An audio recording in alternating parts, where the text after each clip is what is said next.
जय हिंद साथियों। कैसे हैं आप लोग और कैसे चल रही है आपकी पढ़ाई। मैं उम्मीद करता हूँ आप सभी अच्छे होंगे, मस्त होंगे और ज़बरदस्त तरीके से पढ़ रहे होंगे। देखिए, हिमालय का प्रादेशिक विभाजन हम पढ़ रहे थे और हिमालय के प्रादेशिक विभाजन में एक जो भाग था वो हम पढ़ चुके हैं। हिमालय को प्रादेशिक रूप से 4 भागों में विभाजित किया गया था, उसमें से एक हम पढ़ चुके हैं। कश्मीर हिमालय के बारे में हम सारी चीज़ समझ चुके हैं। तो पहला भाग कौन सा था हमारा? कश्मीर हिमालय था। कश्मीर हिमालय 4 प्रांतों में फैला हुआ है, 4 प्रदेशों में फैला हुआ है। लद्दाख, तो लद्दाख के बारे में हमने सारी चीज़ें देखी। वहाँ के पर्वत, चोटियाँ, दर्रे, ग्लेशियर, झील सब कुछ देख लिया था। फिर जम्मू कश्मीर के बारे में हमने पढ़ा। फिर हिमाचल प्रदेश के बारे में पढ़ा। इसी प्रकार आज हम स्टार्ट करने वाले हैं कुमायूं हिमालय को, जो कि हमारा दूसरा विभाजन है। ठीक है, दूसरा प्रादेशिक विभाजन है हिमालय का। नाम क्या है? कुमायूं हिमालय। पाया कहाँ पर जाता है? उत्तराखंड में। तो ये दूसरा विभाजन है जो कि कहाँ पर पाया जाता है? उत्तराखंड में है। ठीक है, इसका विस्तार कहाँ पर है? उत्तराखंड में। कौन सी नदियों के बीच में? सतलज से काली नदी के बीच में ये फैला हुआ है। ठीक, लोकेशन अभी हम देखेंगे नेक्स्ट स्लाइड में। कश्मीर हिमालय 2 नदियों के बीच में था, सिंधु और सतलज के बीच में। कुमायूं सतलज और काली नदी के बीच में। नेपाल हिमालय काली और तीस्ता के बीच में है, जबकि असम हिमालय तीस्ता और दियांग के बीच में है। तो ये नदियाँ आपको ध्यान में रखनी है, कौन सी नदियों के बीच में कौन सा हिमालय बैठा हुआ है। इंपॉर्टेंट है। ये आज की हमारी हेडिंग है, कुमायूं हिमालय। कुमायूं हिमालय की नदियाँ आपको ध्यान में रखनी है, सतलज से काली नदी के बीच में अवस्थित है और ये 320 किलोमीटर लंबाई में फैला हुआ है टोटल। यहाँ पर आप देखेंगे एक नदी प्रवाहित हो रही है जो सिपकिला दर्रे से भारत में प्रवेश करती है हिमाचल प्रदेश से। ठीक है, आगे जाकर के सिंधु नदी में विलीन हो जाती है। तो ये नदी क्या है? सतलुज नदी कहलाती है। और यहाँ आप देखेंगे नेपाल और भारत के बॉर्डर पर, उत्तराखंड के बॉर्डर पर यहाँ पर एक नदी प्रवाहित होती है जिसको हम बोलते हैं काली नदी, जो कि शारदा नदी की एक सहायक नदी है। इनके बीच में जो हिमालय बैठा हुआ है इसको हम बोलते हैं कुमायूं हिमालय। तो कुमायूं हिमालय आप देखेंगे प्रादेशिक विभाजन जो हमने किया था हिमालय का और 4 भागों में हमने बांटा था, उसमें से सबसे छोटा प्रदेश यही है, सबसे छोटा भौगोलिक प्रदेश यही है। अगर पूछा जाए कि प्रादेशिक हिमालय का सबसे छोटा भौगोलिक प्रदेश कौन सा है, तो आपको ध्यान में रखना है कुमायूं हिमालय। सबसे बड़ा कौन सा है वो आगे हम पढ़ेंगे। सबसे छोटा आपको याद हो गया। कुमायूं हिमालय की अवस्थिति कहाँ पर है? तो उत्तराखंड में। उत्तराखंड को देवभूमि भी बोलते हैं। ये देवों की भूमि रही है हमारे। ऋषि मुनि यहाँ पर पहले तपस्या करते थे, तो देवों की भूमि इसको कहा जाता है। तो कुमायूं हिमालय के बारे में बेसिक चीज़ें आपको समझ में आ गई होंगी। नेक्स्ट अब बात करते हैं हम कुमायूं हिमालय के प्रमुख पर्वत और चोटियां हम देख लेते हैं। अच्छा, कुमायूं हिमालय, ये पूरे क्षेत्र में जो हिमालय पाया जाता है उसको हम बोलते हैं कुमायूं हिमालय। अब कुमायूं हिमालय में ग्रेट हिमालय भी आता है, मध्य हिमालय भी आता है, शिवालिक भी आता है। तीनों हिमालय इसमें आते हैं। तो सबसे उत्तर में आप जाएंगे, यहाँ पर देखेंगे, पेन का कलर चेंज कर लिया हमने। यहाँ पर सबसे उत्तर में देखेंगे तो यहाँ पर जो हिमालय है इसको हम बोलते हैं ग्रेट हिमालय। कौन सा हिमालय? ग्रेट हिमालय। नीचे की तरफ यहाँ पर एक और हिमालय दिख रहा होगा, इसको हम बोलते हैं शिवालिक हिमालय। तो सबसे उत्तर में कौन सा है? ग्रेट हिमालय। सबसे दक्षिण में शिवालिक हिमालय। अब बीच में जो है ये है मिड हिमालय। कौन से हिमालय? मिड हिमालय है। मिड हिमालय, देखिए मिड हिमालय कटा फटा था, ये हमने पहले समझा था। इसकी विशेषता हमने देखी थी कि पूरा मिड हिमालय कटा फटा है, इसमें छोटी छोटी पर्वत श्रेणियां पाई जाती हैं। उत्तराखंड में मिड हिमालय की 2 पर्वत श्रेणियां हैं, एक है गढ़वाल और दूसरी है कुमायूं हिमालय। तो गढ़वाल पर्वत के बारे में भी एग्जाम में पूछा जाता है कि गढ़वाल पर्वत श्रेणी निम्नलिखित में से कौन से राज्य में है? तो उत्तराखंड है। कुमायूं हिमालय कहाँ पर है? उत्तराखंड में। और ये जो कुमायूं पर्वत श्रेणी है, इसी के नाम पर इस पूरे क्षेत्र का जो हिमालय है उसका नाम रख दिया कुमायूं हिमालय। कुमायूं हिमालय, ठीक है, एक हिमालय का प्रादेशिक विभाजन भी है। और कुमायूं श्रेणी उत्तराखंड में एक छोटी श्रेणी भी पाई जाती है, पर्वत श्रेणी है। ठीक है, तो इस पर्वत श्रेणी के नाम पर इस पूरे क्षेत्र के हिमालय का नामकरण किया गया है। ये थोड़ा सा आपको माइंड में रखना है।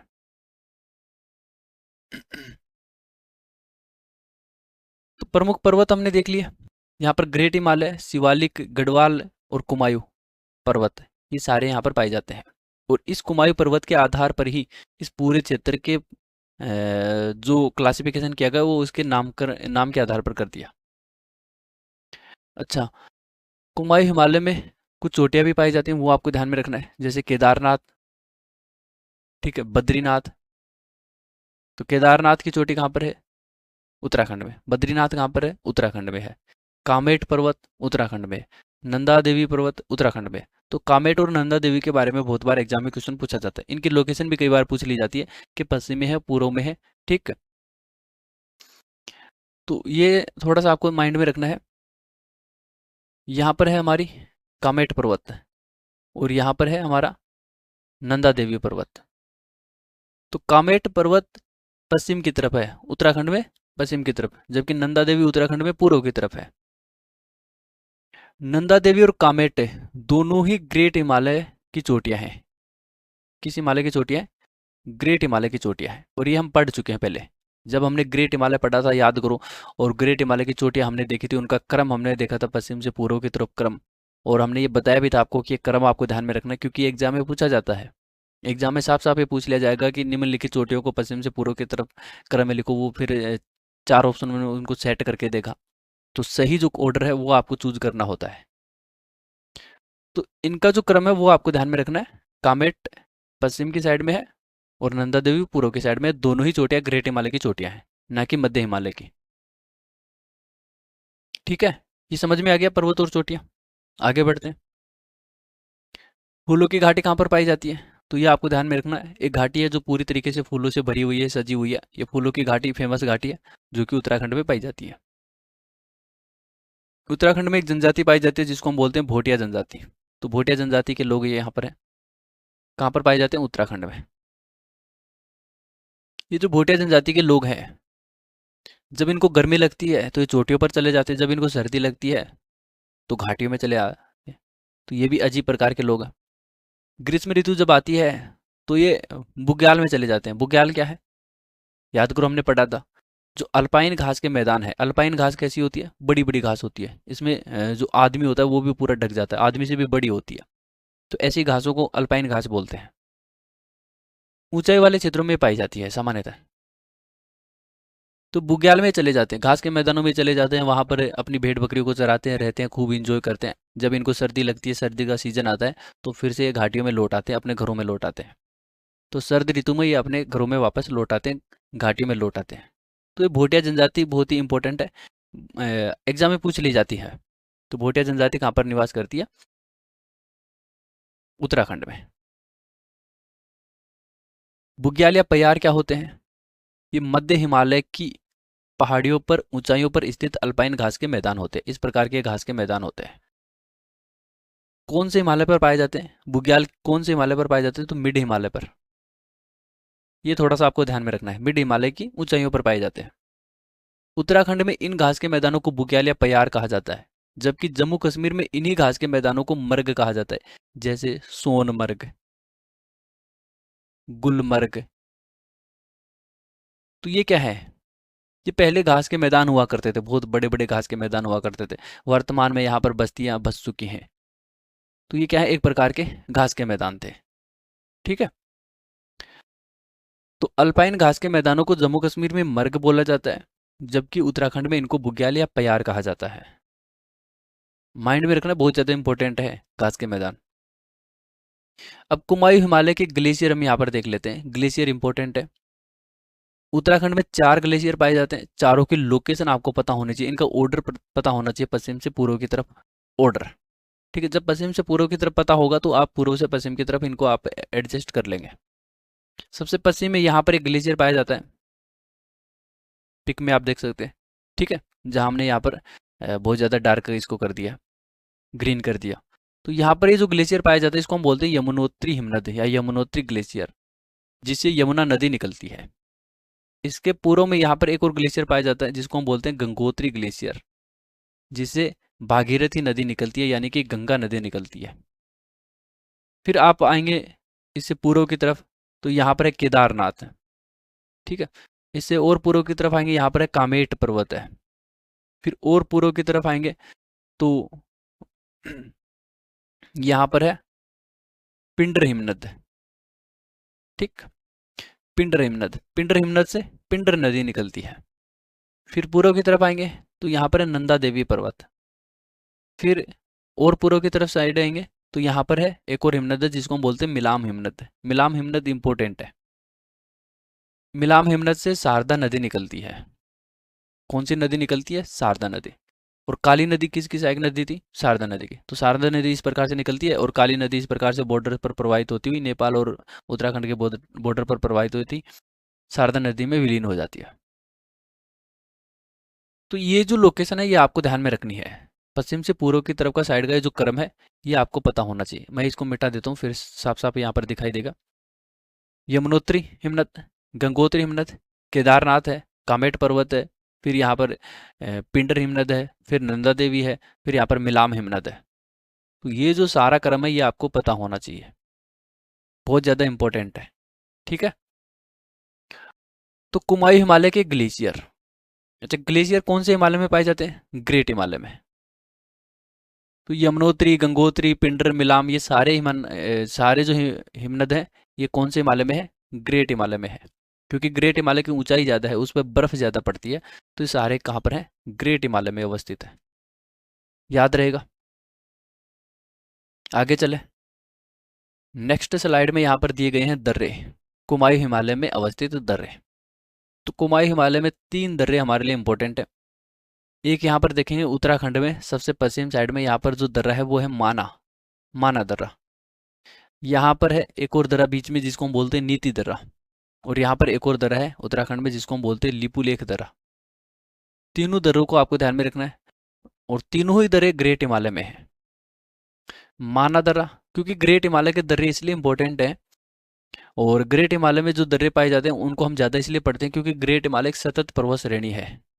तो ग्रेट हिमालय को पार करके जाने के लिए हमको हिमालय को काट करके रास्ता बनाना होता है और जब काट करके रास्ता बनाया जाता है उसको हम बोलते हैं दर्रा बोलते हैं।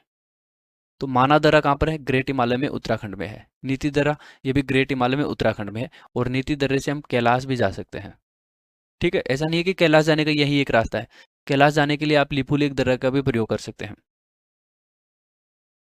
तो लिपुलेख दर्रा ग्रेट हिमालय में पाया जाता है उत्तराखंड में और यहाँ से कैलाश मानसरोवर जाने का रास्ता यहाँ से होकर के जाता है लिपुलेख दर्रे से। ठीक है। अब जो माना दर्रा है ये माना गांव में अवस्थित है। कहाँ पर है? यहाँ पर एक गांव है जिसको हम बोलते हैं माना गांव। तो माना गांव को भारत का पहला गांव घोषित किया गया है। कब?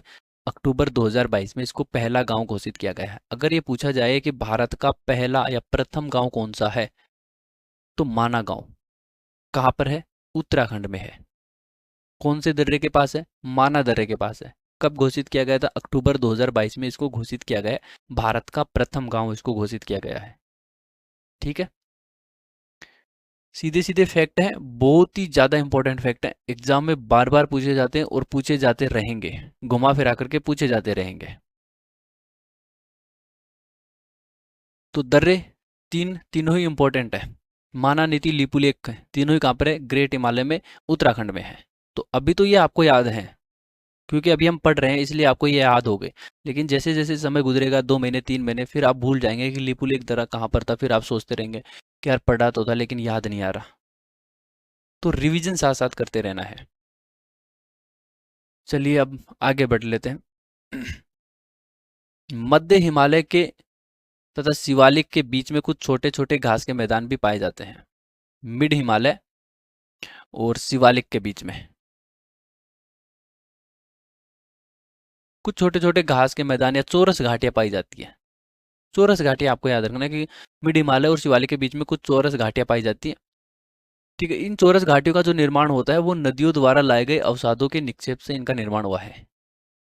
यानी कि ये 2 पर्वत हैं, एक मिड हिमालय है एक शिवालिक है। यहाँ से कोई नदी आई, यहाँ पर अवसाद जमा कर दी, तो एक समतल भूमि का निर्माण हो गया, एक चौरस घाटी। ठीक है, यानी कि समतल घाटी का यहाँ पर निर्माण हो गया, तो उसी को हम बोलते हैं चौरस घाटी। तो इसको अलग अलग जगहों पर अलग अलग नाम से जाना जाता है। यानी कि उत्तराखंड में ही इसको 2 नामों से जाना जाएगा। उत्तराखंड में पश्चिम वाले जो लोग होते हैं, जैसे मान लेते हैं ये उत्तराखंड है पूरा, तो इधर वाले जो लोग हैं ये इसको दुन बोलते हैं। चौरस घाटियों को क्या बोलते हैं? दुन बोलते हैं। अब वर्तमान में इन चौरस घाटियों में एक प्रॉपर शहर बस चुके हैं, बड़े बड़े शहर बस चुके हैं, जैसे देहरादून, कोटली दून, पाटली दून। ये पहले क्या हुआ करती थी? चौरस घाटियां हुआ करती थी। अब इनको शहरों के नाम से जाना जाता है। जैसे देहरादून क्या है? एक शहर है। ठीक है। उत्तराखंड की राजधानी। तो अब ये वर्तमान में शहर है, लेकिन पहले क्या हुआ करता था, प्राचीन समय में, बहुत प्राचीन समय में, जब इतनी जनसंख्या नहीं थी, तो ये चौरस घाटियां हुआ करती थी। तो इन चौरस घाटियों को क्या बोलते हैं, दुन बोलते हैं पश्चिम वाले लोग। जबकि पूर्व वाले लोग इन्हीं चौरस घाटियों को द्वार कहते हैं, जैसे हरिद्वार। क्या बोलते हैं इसको, हरिद्वार। ठीक है, तो हरिद्वार पहले चौरस घाटी हुआ करती थी। अब वर्तमान में यहाँ पर एक पूरा शहर बस चुका है। तो दुन और द्वार क्या है, ये बहुत बार एग्जाम में पूछा जाता है। चौरस घाटियां हैं। या ये भी एग्जाम में पूछ लिया जाता है कि मिड हिमालय और शिवालिक के बीच में जो घाटियां पाई जाती हैं उनको किस नाम से जाना जाता है, तो दुन या द्वार के नाम से जाना जाता है। नोट करके आपको ध्यान में रखना है, इसी प्रकार की जो चौरस घाटियां हैं, घास के मैदान हैं, दार्जिलिंग में इनको क्या बोलते हैं, द्वार बोलते हैं। इन घास के मैदानों को क्या कहते हैं, द्वार कहते हैं, द्वार। ठीक है, दार्जिलिंग वाले लोग इसको द्वार कहते हैं।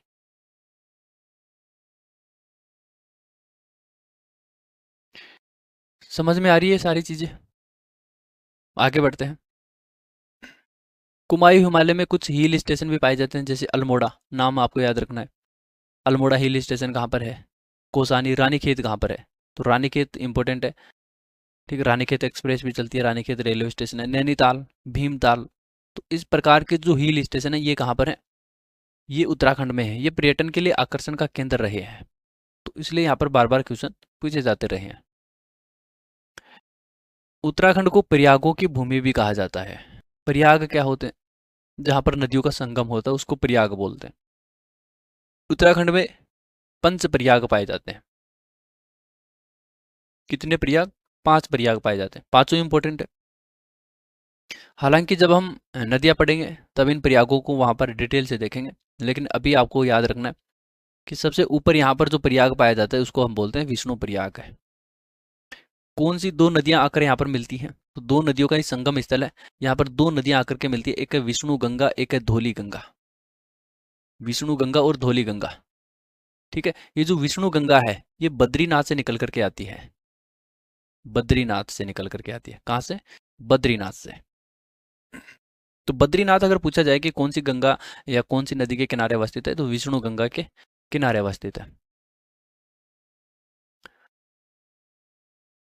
तो विष्णु गंगा और धौली गंगा जहां पर मिलती है उसको हम बोलते हैं विष्णु प्रयाग है।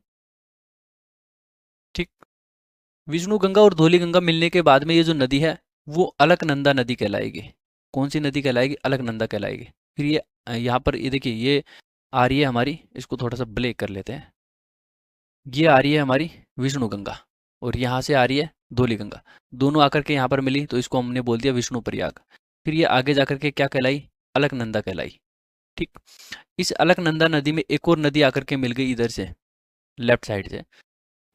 तो यहाँ पर एक और संगम बना। ठीक, तो ये अलकनंदा में जब नंदाकिनी नदी आकर के मिली, ये वाली जो येलो कलर वाली जो नदी थी, ये आकर के मिलने के बाद में यहाँ पर जो प्रयाग बना उसको हम बोलते हैं नंद प्रयाग है। क्योंकि नंदा और अलकनंदा, नंदाकिनी और अलकनंदा नदी के मिलने से नंद प्रयाग का निर्माण होता है। फिर आगे ये क्या कहलाएगी, दोनों नदियां मिलने के बाद में ये अलकनंदा ही कहलाएगी। ठीक, अलकनंदा नदी कहलाई है। फिर आगे बढ़ती रही, फिर यहाँ पर एक और नदी आकर के मिली इधर से, लेफ्ट साइड से। उसको हम बोलते हैं पिंडर नदी। इसको हम बोलते हैं पिंडर नदी। पिंडर नदी जब अलकनंदा में आकर के मिली तो इसको हम बोलते हैं कर्णप्रयाग। इसको नाम क्या दिया, कर्णप्रयाग नाम दे दिया। दोनों नदियां मिल गई, दोनों नदियों के मिलने के बाद में ये क्या कहलाई, फिर से अलकनंदा ही कहलाई। ठीक, आगे बढ़ती रही, एक ऐसा स्थान आया जहां पर एक नदी आकर के मिली जिसको हम बोलते हैं मंदाकिनी। ठीक है, ये ऊपर से आ रही है मंदाकिनी नदी, और यहाँ आकर के मिल गई अलकनंदा में। ठीक है, मंदाकिनी केदारनाथ से निकल करके आती है। कहाँ से निकल करके आती है, केदारनाथ से।